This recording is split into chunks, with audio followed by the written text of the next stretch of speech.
140 करोड़ भारतीयों की इच्छा शक्ति अब आतंक के आकाओं की कमर तोड़ कर रहेगी। मैं आपको आश्वस्त करना चाहता हूं, प्रधानमंत्री मोदी जी के नेतृत्व में जैसा आप चाहते हैं वैसा हो कर रहे हैं। पहलगाम में हिंदुओं के रक्त को आतंकियों ने बहाया तो फिर हिंद के रखवालों ने आतंकियों का खात्मा करने की सौगंध खा ली। देश की राजधानी दिल्ली से लेकर श्रीनगर तक हलचल तेज होने लगी। आसमान में राफेल दहाड़ने लगे। बॉर्डर पर हिंदुस्तानी जवान आग बनकर आतंकियों पर बरसने लगे। पानी में आतंकियों को मिट्टी में मिलाने के लिए महाप्लान तैयार किया जाने लगा। क्योंकि इस बार जंग बड़ी होगी, पाकिस्तान का नामो निशान धरती से मिट जाएगा। जिन्ना लैंड का सफाया हो जाएगा और लाहौर में तिरंगा शान से लहराएगा। क्योंकि हिंदुस्तान हर मोर्चे पर एकदम पूरी तरीके से तैयार है। भारत है तैयार, भारत के लोग तैयार हैं, भारत की सेना तैयार है, भारत का सेंटिमेंट तैयार है। कोई भी भारत पर बुरी नजर डालेगा वो बख्शा नहीं जाएगा। न हमने कभी किसी को बख्शा है न बख्शेंगे। न जो हमें छेड़ेगा उसे ना हम छोड़ने वाले नहीं हैं। जो छेड़ेगा उसको जवाब मिलेगा। आकस्मिक हमले के लिए हिंदुस्तान ने अपनी कमर कस ली है। देश के प्रधानमंत्री से लेकर देश के गृह मंत्री अमित शाह पूरी तरीके से एक्टिव हैं। दुश्मन का लहू बहाने से पहले देश के गृह मंत्री अमित शाह हिंदुस्तानियों को किस तरीके से सुरक्षित किया जा सके, इसको लेकर भी लगातार मंथन और चिंतन कर रहे हैं। यही वजह है कि अभी तक आतंकियों पर अटैक नहीं किया गया है। आज हम आपको बताएंगे कि किस तरीके से भारत सरकार अपने नागरिकों को बचाने के लिए कदम उठा रही है, और यह भी आपको बताएंगे कि कैसे पाकिस्तानियों को नतमस्तक करने के लिए भारत की ओर से मेगा प्लान तैयार किया गया है। पाकिस्तान पर इस बार सिर्फ हमला नहीं होगा, इस बार जड़ से पाकिस्तान को मिटा दिया जाएगा। यही वजह है कि हमले में देरी हो रही है, लेकिन इस बार निशाना एकदम सटीक होगा, एकदम बेहतर होगा। धरती से पाकिस्तान का नामो निशान भी मिट जाएगा। दरअसल आपको बता दें कि भारत और पाकिस्तान के बीच मौजूदा तनाव अब सिर्फ कूटनीतिक या सैन्य मोर्चे तक सीमित नहीं रहा। अब हिंदुस्तान आम जनता को भी हर मोर्चे पर तैयार कर रहा है। क्योंकि अमित शाह को पता है कि अब हालात सामान्य नहीं है।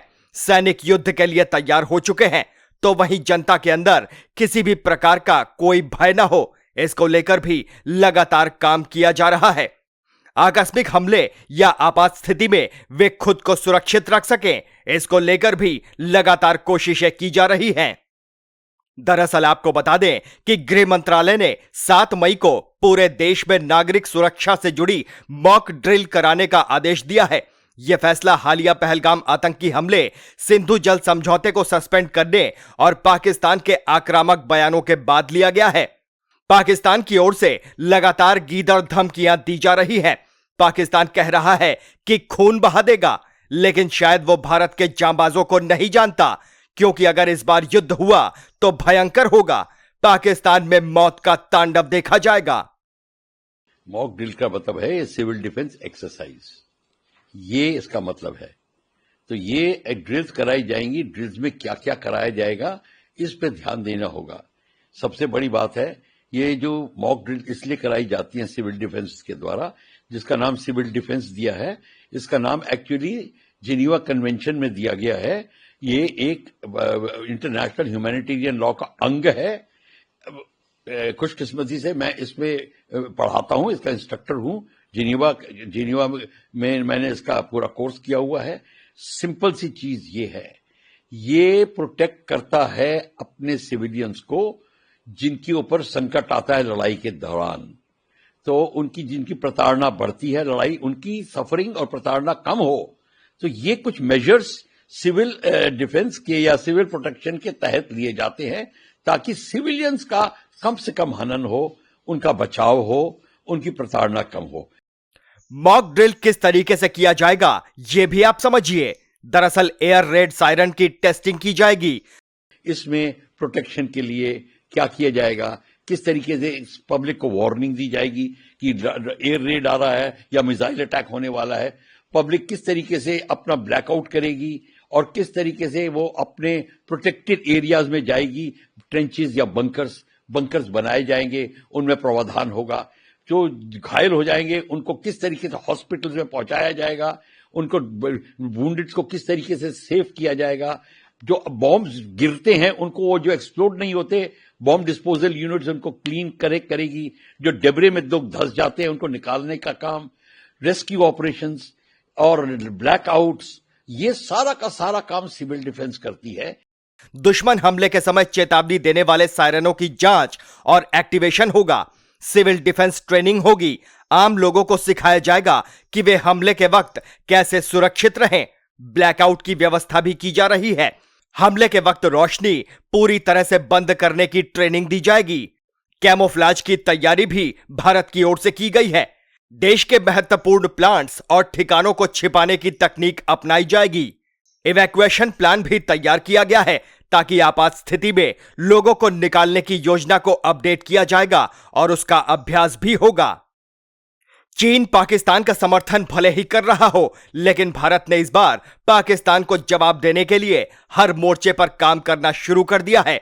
भारत ने जहां एक तरफ सिंधु जल समझौते को निलंबित कर दिया है, वहीं चिनाब नदी पर बने बगलिहाट डैम से पाकिस्तान की ओर जाने वाले पानी के बहाव को 90% तक कम कर दिया है। अब झेलम पर किशनगंगा परियोजना से भी पानी रोका जाएगा। इससे साफ संकेत मिलता है कि भारत अब सिर्फ बैठकर हमलों का इंतजार नहीं कर रहा, बल्कि सक्रिय मोड में आ चुका है। मॉक ड्रिल सिर्फ सुरक्षा एजेंसियों की नहीं, बल्कि आम लोगों की भी मानसिक और भौतिक तैयारी का हिस्सा बन रही है। पाकिस्तान से बदला लेने के लिए भारत कमर कस चुका है। साथ ही आतंकी हमले के बाद भारत एक्शन की तैयारी में है। भारत के मिसाइल परीक्षण, अरब सागर में युद्धाभ्यास और जंगी जहाजों की तैनाती से पाकिस्तान की नींद उड़ चुकी है। इसी वजह से पाकिस्तान इतना डर गया है कि हवाई बयानबाजी कर रहा है। उधर रक्षा मंत्री राजनाथ सिंह ने भी अपने संबोधन में कहा कि आप जो चाहते हैं वही होगा। कहने का मतलब यह है कि उन्होंने इशारों में हमले का रास्ता तो बिल्कुल साफ कर दिया। साथ ही भारत की तैयारियों को देखते हुए पाकिस्तान का डर भी सामने आ गया है। तो वहीं हाल ही में इस्लामाबाद में एक समारोह में डिप्टी पीएम इशाक डार ने फिर कहा कि हमें शांति चाहिए, हम संयम बरतेंगे। उन्होंने दुनिया को विश्वास दिलाया कि पाकिस्तान तनाव नहीं बढ़ाएगा, बल्कि शांति के रास्ते पर ही चलेगा। इशाक डार को भारत से हमले का डर सता रहा है। उन्होंने कहा कि उम्मीद है कि दुनिया भारत को भी संयम बरतने की सलाह देगी। सुरक्षा एजेंसियों ने संभावना जताई है कि जम्मू कश्मीर के जेलों पर आतंकी हमला हो सकता है। यह जम्मू कश्मीर के वे जेल हैं जहां पर हाई प्रोफाइल आतंकवादी कैद हैं। तो इसी तरह भारत पाकिस्तान तनाव के बीच यूनाइटेड नेशंस सिक्योरिटी काउंसिल ने एक बैठक की। साथ ही पाकिस्तान ने भारत से टेंशन के बीच रूस से मदद की गुहार लगाई है। उधर सिंधु जल समझौता रद्द करने के बाद भारत ने झेलम नदी के पानी को रोक दिया है। उस पार झेलम नदी एकदम सूखी हुई नजर आ रही है।